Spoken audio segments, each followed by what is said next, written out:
बात है, एक भाई बहन रहते थे। बहन का नियम था कि वह अपने भाई का चेहरा देखते ही खाना खाती थी। हर रोज वह सुबह उठती थी और जल्दी जल्दी सारा काम करके अपने भाई का मुंह देखने के लिए उसके घर जाती थी।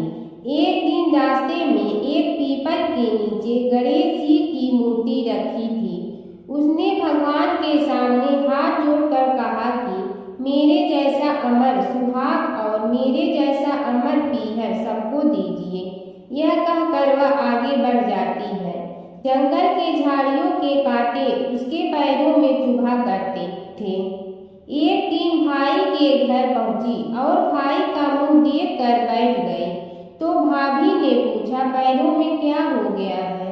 यह सुनकर उसने भाभी को जवाब दिया कि रास्ते में जंगल के झाड़ियों के गिरे हुए कांटे पांव में चुभ गए हैं। जब वह वापस अपने घर आ जाए तब भाभी ने अपने पति से कहा कि रास्ते को साफ करवा दो, आपकी बहन के पांव में बहुत सारे कांटा चुभ गए हैं। भाई ने तब कुल्हाड़ी लेकर सारी झाड़ियों को काट कर रास्ता साफ कर दिया, जिससे गणेश जी का स्थान भी वहां से हट गया। यह देखकर भगवान गुस्सा हो गए और उसके भाई के प्राण हर लिए। लोग अंतिम संस्कार के लिए जब भाई को ले जा रहे थे तब उसकी भाभी रोते हुए लोगों से कही, थोड़ी देर रुक जाओ, उसकी बहन आने वाली है। वह अपने भाई का मुंह देखे बिना नहीं रह सकती है, उसका यह नियम है। तब लोगों ने कहा, आज तो देख लेगी पर कल कैसे देखेगी? रोज दिन की तरह बहन अपने भाई का मुंह देखने के लिए जंगल में निकली। तब जंगल में उसने देखा कि सारा रास्ता साफ किया हुआ है। जब वह आगे बढ़ी तो उसने देखा कि सिद्धिविनायक को भी वहां से हटा दिया गया है। तब उसने जाने से पहले गणेश जी को एक अच्छे स्थान पर रखकर उन्हें स्थान दिया और हाथ जोड़कर बोली, भगवान मेरे जैसा अमर सुहाग और मेरे जैसा अमर पीहर सबको देना। और फिर बोलकर आगे निकल गए। भगवान सोचने लगे, अगर इसकी नहीं सुनी तो हमें कौन मानेगा, हमें कौन पूजेगा? तब सिद्धिविनायक ने उसे आवाज दी, बेटी इस खेजड़ी की 7 पत्तियां लेकर जा और उसे कच्चे दूध में धोकर भाई के ऊपर छींटा मार देना, वह उठकर बैठ जाएगा। यह सुनकर जब पीछे मुड़ी तो वहां कोई नहीं था। फिर वह यह सोचने लगी कि ठीक है, जैसा सुना वैसा कर लेती हूँ। फिर वह 7 खेजड़ी की पत्तियां लेकर अपने भाई के घर पहुंची। उसने देखा वहां कई लोग बैठे हुए हैं। भाभी बैठी रो रही है और भाई की लाश रखी है। तब उसने पत्तियों को बताए हुए नियम के तहत भाई के ऊपर इस्तेमाल किया। तब भाई उठकर बैठ गया। भाई बोला बहन से, मुझे बहुत ही गहरी नींद आ गई थी। तब बहन बोली, यह नींद किसी दुश्मन को भी न आए। और उसने सारी बात अपने भाई को बता दी। गणेश जी की कथा। एक बार गणेश जी एक छोटे बालक के रूप में चिमटी में चावल और चमचे में दूध लेकर निकले। वो हर किसी से कह रहे थे कि कोई मेरी खीर बना दो, कोई मेरी खीर बना दो। एक बुढ़िया बैठी हुई थी। उसने कहा, ला मैं बना दूं। वह छोटा सा बर्तन चढ़ाने लगी। तब गणेश जी ने कहा कि दादी माँ, छोटी सी भगोनी मत चढ़ाओ, तुम्हारे घर में जो सबसे बड़ा बर्तन है वही चढ़ा दो। बुढ़िया ने वही चढ़ा दिया। वह देखती रह गई कि वह जो थोड़े से चावल उस बड़े बर्तन में डाली थी वह तो पूरा भर गया है। गणेश जी ने कहा, दादी माँ, मैं नहा कर आता हूँ। खीर तैयार हो गई हो तो बुढ़िया के पोते पोती खीर खाने के लिए रोने लगे। बुढ़िया ने कहा, गणेश जी तेरे भोग लगाना कहकर चूल्हे में थोड़ी सी खीर डाली और कटोरी भर भर कर बच्चों को दे दी। बुढ़िया की पड़ोसन ऊपर से देख रही थी तो बुढ़िया ने सोचा यह चुगली कर देगी, तो एक कटोरा भर कर उसे भी पकड़ा दिया। बेटे की बहू ने चुपके से एक कटोरा खीर खाई और कटोरा चक्की के नीचे छुपा दिया। अभी भी गणेश जी नहीं आए थे। बुढ़िया को भी भूख लग रही थी। वह भी एक कटोरा खीर खाकर किवाड़ के पीछे बैठकर एक बार फिर कहा कि गणेश जी आपके भोग लगे कहकर खाना शुरू कर दिया। तभी गणेश जी आ गए। बुढ़िया ने कहा, आ जा रे गणेशिया, खीर खा ले, मैं तो तेरी ही राह देख रही थी। गणेश जी ने कहा, दादी माँ मैंने तो खीर पहले ही खा ली। बुढ़िया ने कहा, कब खाई? गणेश जी ने कहा, जब तेरे पोते पोती ने खाई तब खाई थी, जब तेरी पड़ोसन ने खाई तब खाई थी, और जब तेरी बहू ने खाई तब भी खाई थी, और जब तूने खाई तो मेरा पेट पूरा ही भर गया।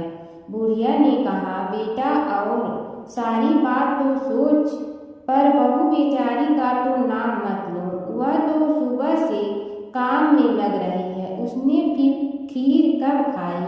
गणेश जी ने कहा, चाकी के नीचे देख, झूठा कटोरा पड़ा है, और तूने तो मेरे भोग तो लगाया, वह तो वैसे ही खा गई। बुढ़िया ने कहा, बेटा घर की बात है, घर में ही रहने दो।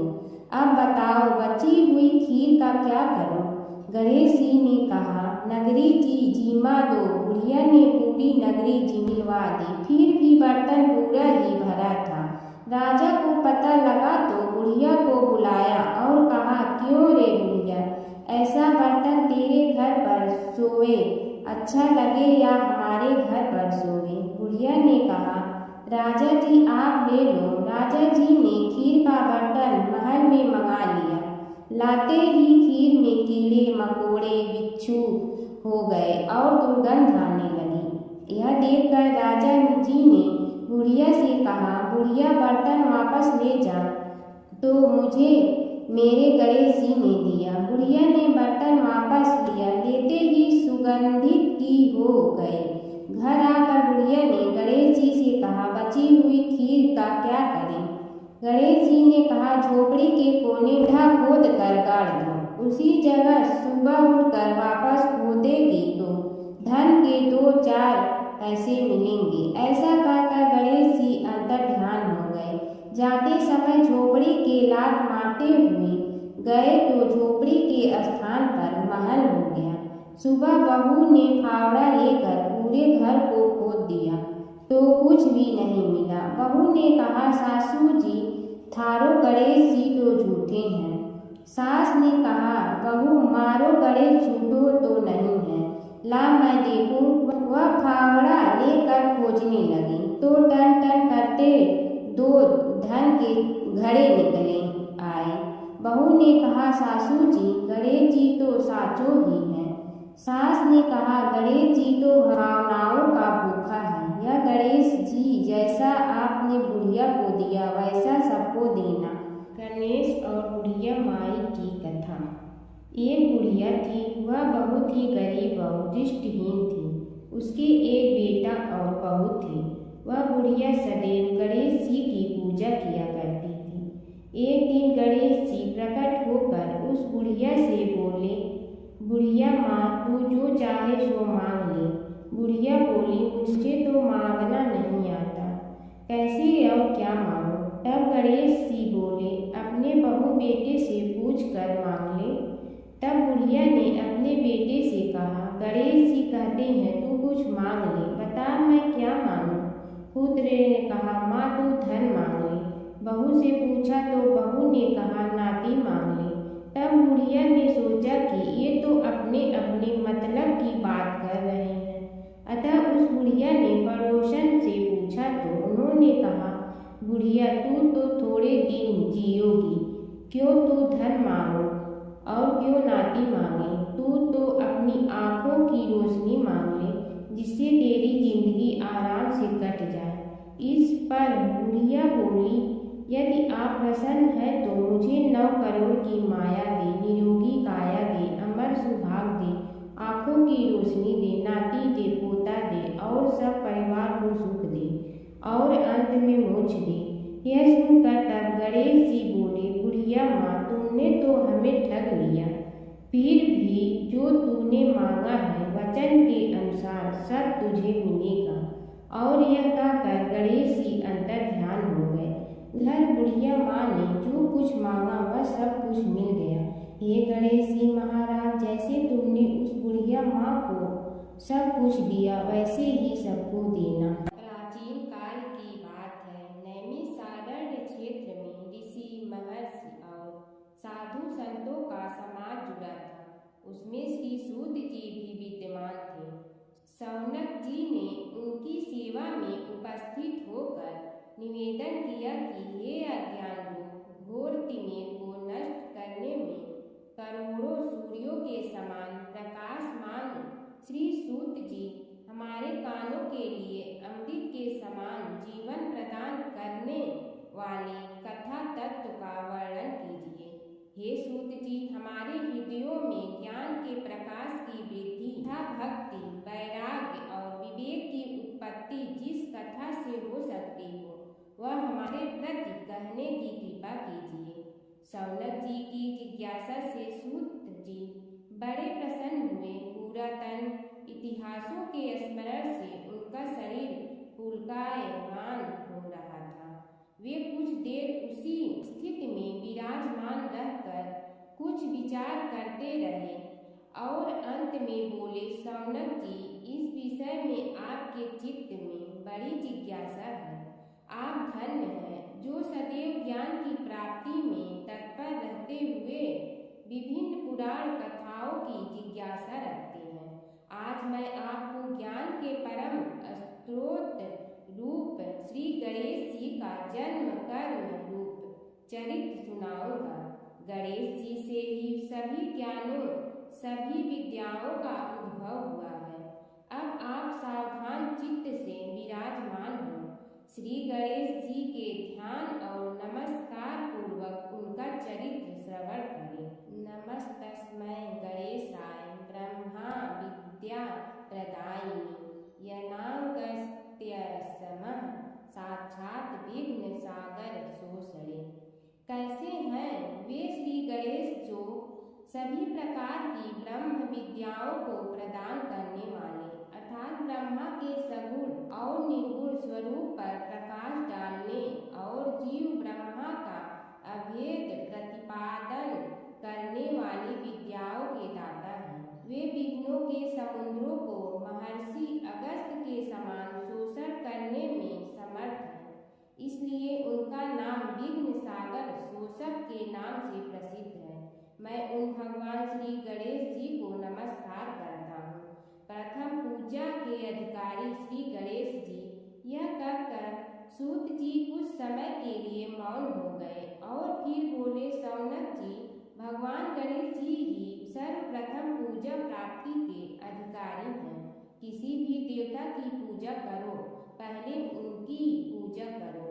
शौनक जी ने निवेदन किया, हे भगवान, हे सूत, सर्वप्रथम यह बताने की कृपा कीजिए कि गणेश जी को प्रथम पूजा का अधिकार किस प्रकार प्राप्त हुआ।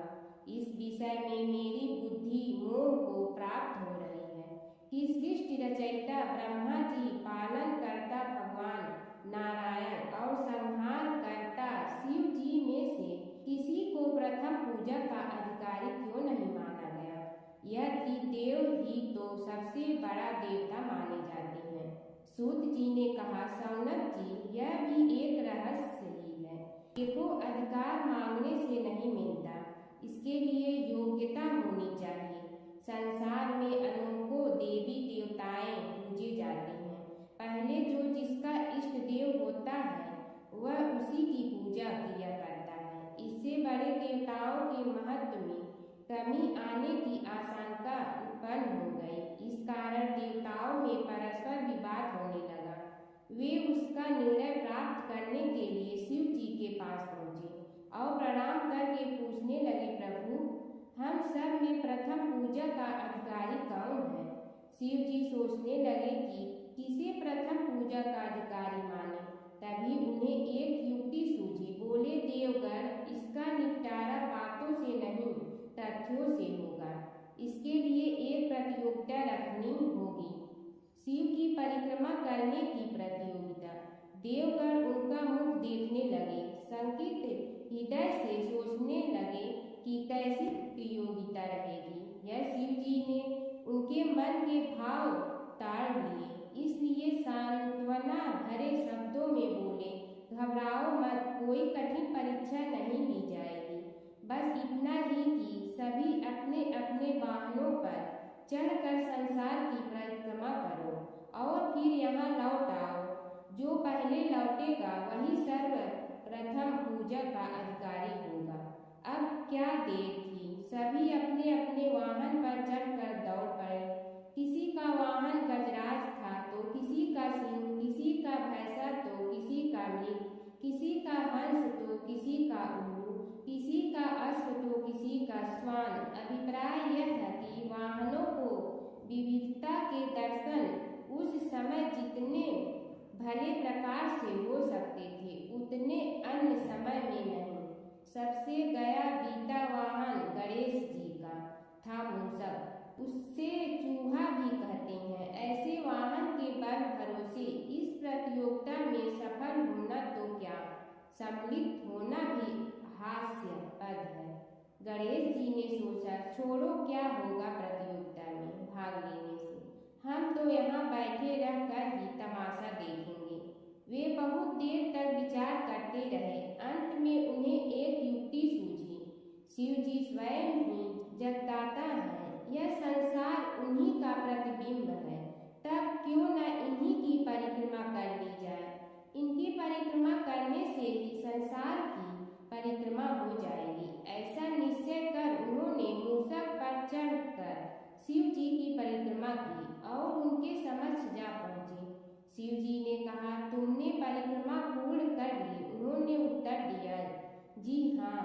शिव जी सोचने लगे कि इसे तो यहीं घूमते हुए देखा, फिर परिक्रमा कैसे कराया। देवताओं का परिक्रमा करके लौटना आरंभ हुआ और उन्होंने गणेश जी को वहां बैठे देखा तो माथा ठनक गया।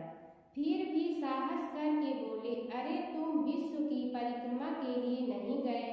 गणेश जी ने कहा, अरे मैं कब का यहाँ आ गया। देवता बोले, तुम्हें तो कहीं भी नहीं देखा। गणेश जी ने उत्तर दिया, देखते कहाँ से, समस्त संसार शिव जी में विद्यमान है। इनकी परिक्रमा करने से ही संसार की परिक्रमा पूर्ण हो गई। सूत जी बोले, शौनक, इस प्रकार गणेश जी ने अपनी बुद्धि के बल पर ही विजय प्राप्त कर ली। उनका कथन सत्य था, इसलिए कोई विरोध करता भी तो कैसे। बस उसी दिन से गणेश जी की प्रथम पूजा होने लगी। दूसरा अध्याय, हरि अनंत हरि चरित अनंता। सूत जी बोले, हे शौनक जी, यह एक तथ्य है कि गणेश जी ही उसके पात्र हैं। वे बड़े देवता का भी कार्य सिद्धि में विघ्न उपस्थित होने पर उन विघ्नराज का आश्रय न लिया हो। हे शौनक, वे देव भी बड़े दयालु हैं। नाम तो शिव जी का ही आशुतोष है, किंतु वे सर्वात्मा और सर्वरक्षक प्रभु तो शिव जी की अपेक्षा भी शीघ्र ही प्रकट हो जाते हैं। उनका भक्त कभी किसी संकट में नहीं पड़ता। यदि प्रारब्ध वशात कभी किसी विपत्ति में पड़ भी जाता है तो गणेश्वर की उपासना करने पर उनके अनुग्रह से उनके समस्त दुख दूर होकर परम सुख की प्राप्ति होती है। शौनक ने कहा, हे सूत जी, हे महाभाग, हे प्रभु, मैं गणेश जी के विभिन्न चरित्रों का अध्ययन करना चाहता हूँ, तो मुझे बताइए कि किस ग्रंथ का अवलोकन करूँ। हे दयामय, आपको तो उनके समस्त चरित्र विदित है कि यदि आप ही उन्हें सुनाने की कृपा करें तो मेरा अत्यधिक उपकार होगा। सूत जी बोले, हे शौनक भगवान, गणेश्वर के इतने चरित्र हैं कि उन सब का कथन इस जीवा से संभव नहीं, क्योंकि प्रभु अनंत, प्रभु चरित अनंता वाली बात समस्त विद्वान ऋषि मुनि कहते हैं। फिर भी गणेश जी प्रथम पूजा के अधिकारी होने के कारण समस्त देव चरित्रों में जुड़े हुए हैं, इसलिए उनका प्रभाव भी सर्वाधिक व्यापक है। हे मुने, हे शौनक, वे भगवान सर्वसमर्थ हैं। वे सभी का तिरस्कार करने में समर्थ हैं, किंतु उनका तिरस्कार कोई भी नहीं कर सकता। यह त्रिलोक्य उन्हीं भगवान के संकेत पर नृत्य करता है। इसकी समस्त क्रियाएं उन्हीं की इच्छा पर आश्रित हैं। हे शौनक, भगवान गणेश्वर स्वयं कहते हैं, शिवे विष्णु च शक्तौ च सूर्ये मयि निराधिप यो भेद बुद्धियोगः स सम्य योगो मतो मम। हे नरेश्वर, हे वरेण्य, शिव, विष्णु, शक्ति, सूर्य और मुझ गणेश में जो अभेद बुद्धि योग है, मेरे मत में वही सम्यक योग है। इससे यह भी सिद्ध है कि समस्त देवता उन्हीं के स्वरूप हैं। वे ही भगवान विभिन्न कार्य रूपों के अनुसार अपना भिन्न भिन्न नाम रखते हैं। हे मुनि श्रेष्ठ, उन सब देवताओं के चरित्र भी उन्हीं गणराज के चरित्र हैं। यद्यपि सब चरित्र एक ही ग्रंथ में मिलने में संभव नहीं है, फिर भी गणेश्वर के अनेकों प्रमुख चरित्रों का वर्णन गणेश पुराण में हुआ है। राजा सोमकांत का वृत्तांत कथन। शौनक जी ने पूछा, हे प्रभु, गणेश पुराण का आरंभ किस प्रकार हुआ, यह मुझे बताने की कृपा करें। इस पर सूत जी ने कहने लगे, हे शौनक, यद्यपि गणेश पुराण है तो बहुत प्राचीन, क्योंकि भगवान गणेश्वर तो आदि है। न जाने कब से गणेश जी अपने उपासकों पर कृपा करते चले आ रहे हैं। उनके अनंत चरित्र हैं, जिनका संग्रह एक महापुराण का रूप ले सकता है। उसे एक बार भगवान नारायण ने नारद जी को और भगवान ने शंकर और जगन जननी पार्वती जी को सुनाया था। बाद में वही पुराण संक्षेप रूप में ब्रह्मा जी ने महर्षि वेद व्यास को सुनाया और फिर व्यास जी ने महर्षि भृगु को सुनाया। भृगु ने कृपा करके सौराष्ट्र के एक राजा सोमकांत को सुनाया था। तब से वह पुराण अनेक कथाओं में विस्तृत होता रहा और अनेक कथाओं से रहित होता हुआ अनेक रूप में प्रचलित है। शौनक जी ने पूछा, भगवान, आप यह बताने का कष्ट करें कि राजा सोमकांत कौन था। उसने महर्षि से गणेश पुराण का श्रवण कहाँ किया था, उस पुराण के श्रवण से उसे क्या क्या उपलब्धियां हुई। हे नाथ, मुझे श्री गणेश्वर की कथा के प्रति उत्कंठा बढ़ती ही जा रही है। सूत जी बोले, हे शौनक, सौराष्ट्र के देवनगर नाम की एक प्रसिद्ध राजधानी थी। वहाँ का राजा सोमकांत था। वह अपनी प्रजा का पुत्र के समान पालन करता था। वह वेद ज्ञान संपन्न, शस्त्र विद्या में पारंगत एवं प्रबल प्रतापी राजा, समस्त राजाओं में मान्य तथा अत्यंत वैभवशाली था। उसका ऐश्वर्य कुबेर के भी ऐश्वर्य को लज्जित करता था। उसने अपने पराक्रम से अनेकों देश जीत लिए थे। उसकी पत्नी अत्यंत रूपवती, गुणवती, धर्माज्ञा एवं पतिव्रत धर्म का पालन करने वाली थी। वह सदैव अपने प्राणनाथ की सेवा में लगी रहती थी। उसका नाम सुधर्मा था। जैसे वह पतिव्रता थी, वैसे ही राजा भी एक पत्नी व्रता का पालन करने लगा। उसके हेमकांत नामक एक सुंदर पुत्र था। वह भी सभी विद्याओं का ज्ञाता और अस्त्र शस्त्रास्त्र के अभ्यास में निपुण हो गया था। यह सभी श्रेष्ठ लक्षणों से संपन्न, सद्गुणी एवं प्रजा जनों के हितों का अत्यंत पोषक था। इस प्रकार राजा सोमकांत स्त्री, पुत्र, पशुवाहन, राज्य एवं प्रतिष्ठा आदि से सब प्रकार सुखी था। उससे दुख तो था ही नहीं। सभी राजागण उसका हार्दिक सम्मान करते थे तथा उसकी श्रेष्ठ कीर्ति भी संसार व्यापी थी। परंतु युवावस्था के अंत में सोमकांत को घृणित कोष्ठ रोग हो गया। उसके अनेक उपचार किए गए, किंतु कोई लाभ नहीं हुआ। रोग शीघ्रता से बढ़ने लगा और उसके कीड़े पड़ गए। जब रोग की अधिक वृद्धि होने लगी और उसका कोई उपाय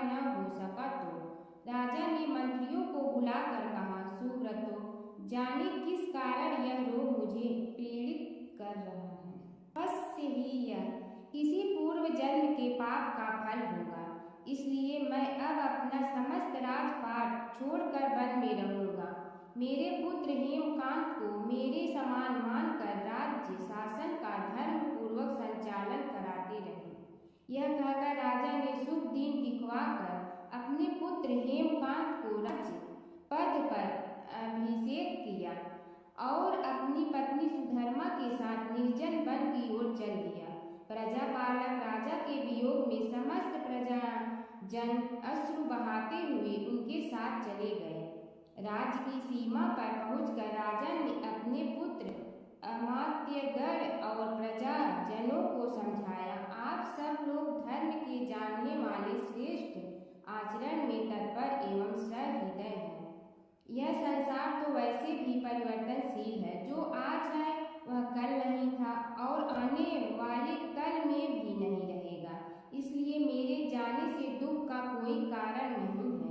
मेरे स्थान पर मेरा पुत्र सभी कार्यों को करेगा, इसलिए आप सब उसके अनुशासन में रहते हुए उसे सदैव सम्मान करते रहें। फिर पुत्र से कहा, बेटा, यह स्थिति सभी के समझ आती रही है। हमारे पूर्व पुरुष भी परंपरागत रूप से वृद्धावस्था आने पर वन में जाते रहे हैं। मैं कुछ समय पहले ही वन में जा रहा हूँ, तो कुछ पहले या पीछे जाने में कोई अंतर नहीं पड़ता। यदि कुछ वर्ष बाद जाऊं तब भी मोह का त्याग करना ही होगा। इसलिए हे वत्स, तुम दुखित मत हो और मेरी आज्ञा मानकर राज्य शासन को ठीक प्रकार चलाओ। ध्यान रखना, क्षत्रिय धर्म का कभी त्याग न करना और प्रजा को सदा सुखी रखना। इस प्रकार राजा सोमकांत ने सभी को समझा बुझाकर वहां से वापस लौट आया और स्वयं अपनी पतिव्रता भार्या के साथ वन में प्रवेश किया। पुत्र हेमकांत के आग्रह से उसने सुबल और ज्ञान गम्य नामक 2 आत्माओं को भी साथ ले लिया। उन सब ने एक समतल एवं सुंदर स्थान देखकर वहां विश्राम किया। तभी उन्हें एक मुनि कुमार दिखाई दिया। राजा ने उससे पूछा, तुम कौन हो, कहाँ रहते हो? यदि उचित समझो तो मुझे बताओ। मुनि बालक ने कोमल वाणी में कहा, मैं महर्षि भृगु का पुत्र हूँ। मेरा नाम च्यवन है। हमारा आश्रम निकट में ही है। अब आप भी अपना परिचय दीजिए। राजा ने कहा, मुनि कुमार, आपका परिचय पाकर मुझे बड़ी प्रसन्नता हुई। मैं सौराष्ट्र के देवनगर नामक राज्य का अधिपति रहा हूँ। अब अपने पुत्र को राज्य देकर मैंने अरण्य की शरण ली है। मुझे कुष्ठ रोग अत्यंत पीड़ित किए हुए हैं। उसकी निवृत्ति का कोई उपाय करने वाला हो तो कृपा कर मुझे बताइए। मुनि कुमार ने कहा, मैं अपने पिताजी से अपना वृत्तांत कहता हूँ, फिर वे जैसा कहेंगे आपको बताऊंगा।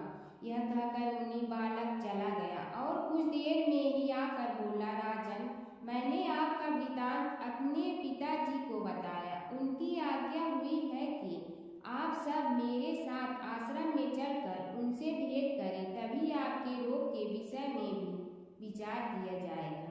राजा सोमकांत के पूर्व जन्म का वृत्तांत भृगु द्वारा वर्णन। राजा अपनी पत्नी और अमात्यों के सहित च्यवन के साथ साथ भृगु आश्रम में जा पहुंचा और उन्हें प्रणाम कर बोला, हे भगवान, हे महर्षि, मैं आपकी शरण हूँ। आप मुझ कुष्ठी पर कृपा कीजिए। महर्षि बोले, राजन, यह तुम्हारे किसी पूर्व जन्म कृत पाप का ही उदय हो गया है। इसका उपाय मैं विचार करके बताऊंगा। आज तो तुम सब स्नान आज से निवृत्त होकर रात्रि विश्राम करो। महर्षि की आज्ञा अनुसार सबने स्नान, भोजन आदि के उपरांत रात्रि व्यतीत की और प्रातः काल स्नान आदि नित्य कर्मों से निवृत्त होकर महर्षि की सेवा में उपस्थित हुए। महर्षि ने कहा, राजन, मैंने तुम्हारे पूर्व जन्म का वृत्तांत जान लिया हूँ और यह भी विदित कर लिया है कि किस पाप के फल से तुम्हें इस रोग की प्राप्ति हुई है। यदि तुम चाहो तो उसे सुना दूं। राजा ने हाथ जोड़कर निवेदन किया, बड़ी कृपा होगी मुनिनाथ, मैं उसे सुनने के लिए उत्कंठित हूँ। महर्षि ने कहा, तुम पूर्व जन्म में एक धनवान वैश्य के लाडले पुत्र थे। वह वैश्य विंध्याचल के निकट कौलहार नामक ग्राम में निवास करता था। उसकी पत्नी का नाम सुलोचना था। तुम उसी वैश्य दंपत के पुत्र हुए। तुम्हारा नाम कामद था। तुम्हारा लालन पालन बड़े लाड चाव से हुआ। उन्होंने तुम्हारा विवाह एक अत्यंत सुंदरी वैश्य कन्या से कर दिया था, जिसका नाम कुटुम्बिनी था। यद्यप तुम्हारी भार्या सुशीला थी और तुम्हें सदैव धर्म में निरत देखना चाहती थी, किंतु तुम्हारा स्वभाव वासनान होने के कारण दिन प्रतिदिन उज्जवल होता जा रहा था।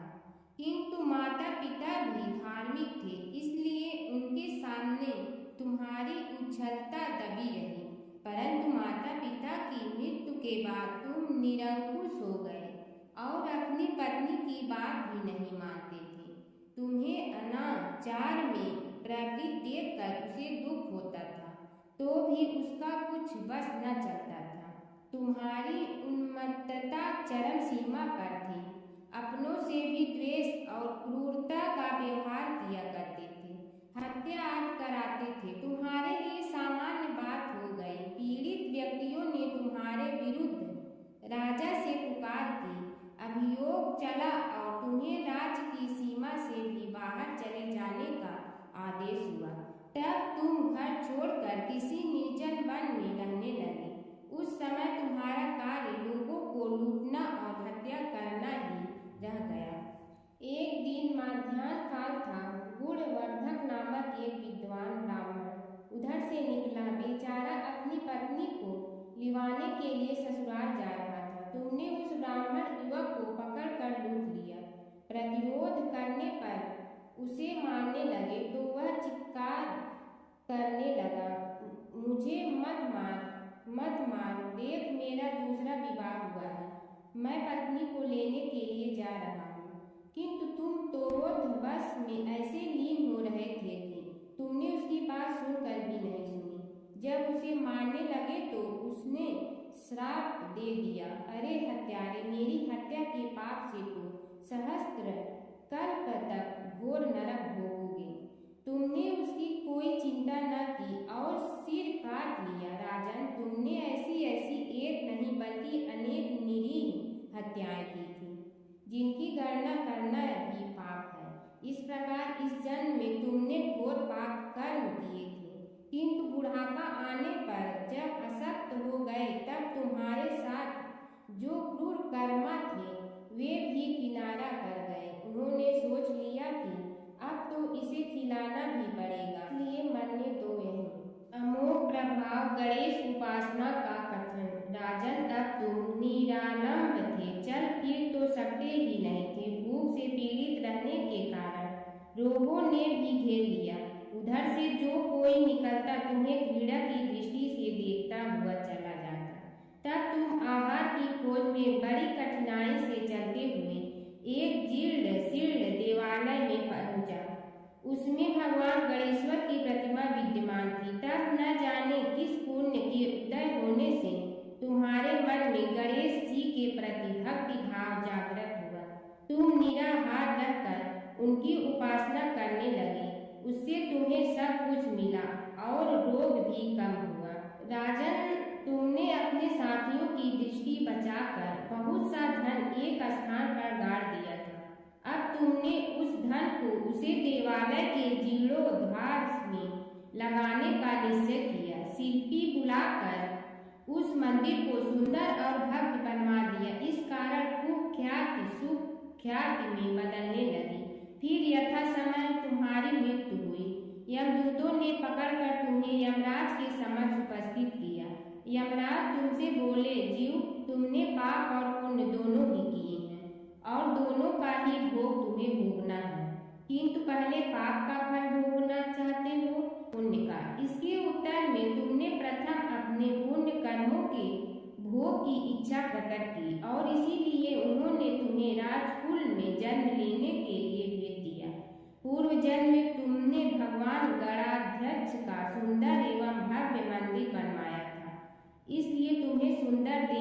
प्राप्ति हुई। यह कहकर महर्षि भृगु कुछ रुके। उन्होंने देखा कि राजा को इस वृतांत पर शंका हो रही है। तभी महर्षि के शरीर में असंख्य विकराल पक्षी उत्पन्न होकर राजा की ओर झपटे। उनकी चोंच बड़ी तीक्ष्ण थी, जिनसे वे राजा के शरीर को नोच नोच कर खाने लगे। उसके कारण उत्पन्न असहनीय पीड़ा से व्याकुल हुए राजा ने महर्षि के समक्ष हाथ जोड़कर निवेदन किया, प्रभु आपका आश्रम तो समस्त द्वेष आदि से परे है और यहाँ मैं आपकी शरण में बैठा हूँ। तब यह पक्षी मुझे आकर ही क्यों पीड़ित कर रहे हैं? हे मुनिनाथ, इनसे मेरी रक्षा कीजिए। महर्षि ने राजा के उत्तर वचन सुनकर सांत्वना देते हुए कहा, राजन, तुमने मेरे वचनों में शंका की थी और जो मुझ सत्यवादी के कथन में शंका करते हैं उसे खाने के लिए मेरे शरीर से इसी प्रकार पक्षी प्रकट हो जाते हैं, जो कि मेरे हुंकार करने पर भस्म हो जाया करते हैं। यह कर महर्षि ने हुंकार की और तभी वे समस्त पक्षी भस्म हो गए। राजा श्रद्धावनत होकर उनके समक्ष अश्रुपात करता हुआ बोला, प्रभु अब आप पाप से मुक्त होने का उपाय कीजिए। महर्षि ने कुछ विचार कर कहा, राजन, तुम पर भगवान गणेश्वर की कृपा सहज रूप से है और वे ही प्रभु तुम्हारे पापों को भी दूर करने में समर्थ हैं। इसलिए तुम उनके पाप नाशक चरित्रों का श्रवण करो। गणेश पुराण में उनके चरित्रों का भले प्रकार वर्णन हुआ है, अतएव तुम श्रद्धा भक्ति पूर्वक उसी को सुनने में चित्त लगाओ। राजा ने प्रार्थना की, महामुनि, मैंने गणेश पुराण का नाम भी आज तक नहीं सुना, तो उनके सुनने का सौभाग्य कैसे प्राप्त कर सकूंगा? हे नाथ, आपसे अधिक ज्ञानी और प्रकांड विद्वान और कौन हो सकता है? आप ही मुझ पर कृपा कीजिए। महर्षि ने राजा की दीनता देखकर उसके शरीर पर अपने कमंडल का मंत्रपूत जल छिड़कर तभी राजा को एक छींक आई और नासिका से एक अत्यंत छोटा काले वर्ण का पुरुष बाहर निकल आए। देखते देखते वह बढ़ गया। उसके भयंकर रूप को देखकर राजा कुछ भयभीत हुआ, किंतु समस्त आश्रमवासी वहां से भाग गए। वह पुरुष महर्षि के समक्ष हाथ जोड़कर खड़ा हो गया। उन्होंने उसकी ओर देखा और कुछ उच्च स्वर में बोले, तू कौन है? क्या चाहता है? वह बोला, मैं साक्षात पाप हूँ। समस्त पापियों के शरीर में मेरा निवास है। आपके मंत्रपूत जल के स्पर्श से मुझे विवश होकर राजा के शरीर से बाहर निकलना पड़ा है। अब मुझे बड़ी भूख लगी है, बताइए क्या खाऊं और कहाँ रहूं? महर्षि बोले, तू उस आम के अवकाश स्थान में निवास कर और उसी वृक्ष के पत्ते खाकर जीवन निर्वाह कर। यह सुनते ही वह पुरुष आम के वृक्ष के पास पहुंचा, किंतु उसके स्पर्श मात्र से वह वृक्ष जलकर भस्म हो गया। फिर जब पाप पुरुष को रहने के लिए कोई स्थान दिखाई न दिया तो वह भी अंतर्हित हो गया। जय गणेश जय गणेश जय गणेश देवा।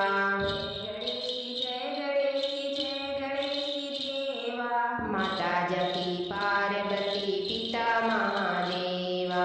माता जकी पार्वती पिता महादेवा।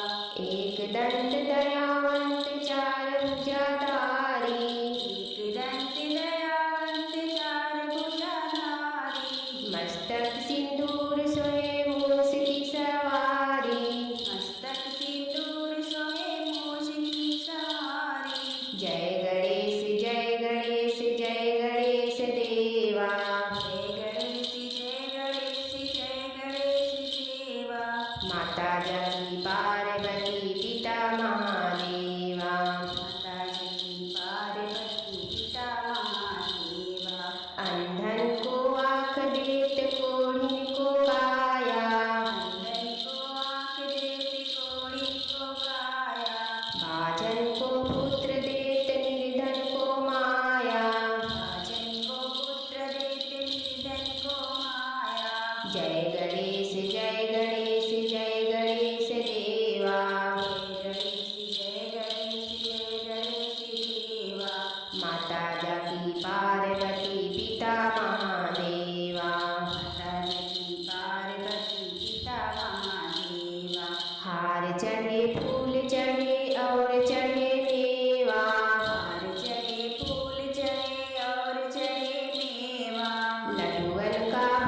लगे संत करे सेवा। हवन का भोग लगे संत करे सेवा।